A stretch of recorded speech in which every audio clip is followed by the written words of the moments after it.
இந்த கதை ஒரு சிறுவனின் கேள்வியிலிருந்து ஆரம்பிக்கிறது. யார் கடவுள்?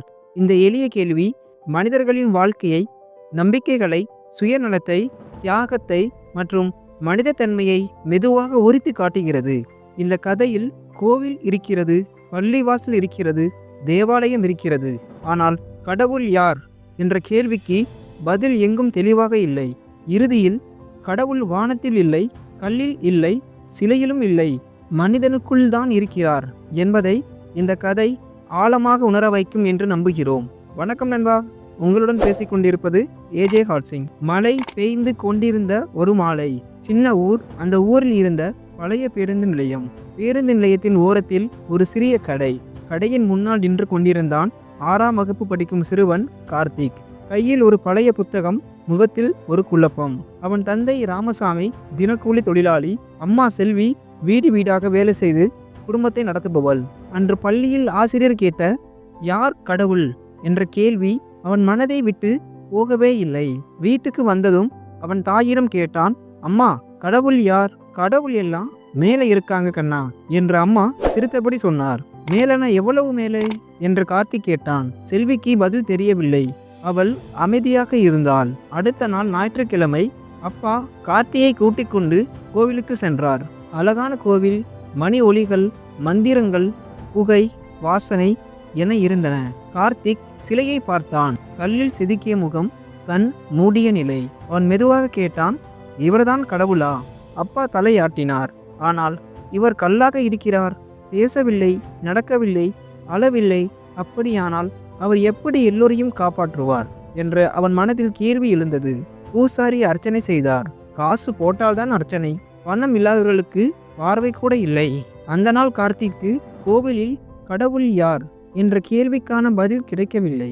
ஒரு நாள் அவன் நண்பன் இம்ரான் வீட்டுக்கு சென்றான். அங்கிருந்து பள்ளி வாசலுக்கு சென்றார்கள். அங்கு வேறு விதமான அமைதி, வேறு விதமான பிரார்த்தனை. கார்த்திக் இம்ரானிடம் கேட்டான், உங்க கடவுள் வேற மாதிரியா? கடவுள் ஒருத்தர் தான், நம்ம வழிபாடு வேற என்று இம்ரான் சொன்னான். ஒருத்தர் தான் என்றால் ஏன் இவ்வளவு பிரிவு என்று கார்த்தி சிந்தித்தான். அங்கும் அவனுக்கு முழு பதில் கிடைக்கவில்லை. அடுத்த வாரம் அவன் பள்ளி ஆசிரியர் மேரி டீச்சர் அவனை தேவாலயத்திற்கு அழைத்து சென்றார். அங்கு இசை, பாடல், அன்பின் வார்த்தைகள் இருந்தன. காட் இஸ் லவ் என்று சொன்னார்கள். கார்த்திக் மனதில் ஒரு ஒளி தோன்றியது. அன்புதான் கடவுளா? ஆனால் வெளியே வந்ததும் தேவாலய வாசலில் ஒரு பிச்சைக்காரி நின்று கொண்டிருந்தாள். ஆனால் அவளை யாரும் பார்க்கவே இல்லை. அவன் மனம் உடைந்தது. ஒரு நாள் இரவு வீட்டில் சாப்பாடு இல்லை. அம்மா தன் மகனுக்கு சாப்பாடு கொடுக்க முடியாத நிலையில் இருந்ததால் அவள் அழுது கொண்டிருந்தாள். அப்பா வேலை கிடைக்காமல் திரும்பினார். கார்த்திக் பசியின் காரணமாக தூங்க முடியவில்லை. அப்போது பக்கத்து வீட்டுக்காரர் மாரியம்மாள் பாட்டி கதவை தட்டினார். அண்ணா, சாப்பாடு கொண்டு வந்திருக்கேன் என்றாள். அந்த ஒரு தட்டு சோறு. அன்றைய இரவில் கார்த்திற்கு மாரியம்மாள் பாட்டி தான் கடவுள் போல தோன்றினார். ஒரு நாள் கார்த்தி பள்ளியிலிருந்து திரும்பும்போது ஒரு விபத்து நிகழ்ந்தது. அதில் ஒரு முதியவருக்கு பலத்த காயம் ஏற்பட்டது. அனைவரும் பார்த்து கொண்டிருந்தார்கள். யாரும் உதவவில்லை. அப்போது சுரேஷ் என்ற ஒரு இளைஞன் ஓடி வந்தான். இரத்தம், அழுகை, பயம் என்று இருந்த முதியவரை மருத்துவமனைக்கு கொண்டு சென்றான். அந்த காட்சியை பார்த்த கார்த்திக் மனதில் ஒரு எண்ணம், இவர்தான் கடவுளா? ஒரு நாள் பள்ளியில் மீண்டும் ஆசிரியர் கேட்டார், கடவுள் யார்? இந்த முறை கார்த்திக் கை தூக்கினான். அவன் மெதுவாக பேசினான், ஒருத்தவங்க பசியில் இருக்கும்போது சோறு கொண்டு வர்றவங்க தான் கடவுள். ரோட்ல விழுந்தவனை தூக்கி மருத்துவமனைக்கு கொண்டு போறவங்க தான் கடவுள். அழுது கொண்டிருப்பவங்கள கட்டிப்பிடிச்சு ஆறுதல் சொல்றவங்க தான் கடவுள்.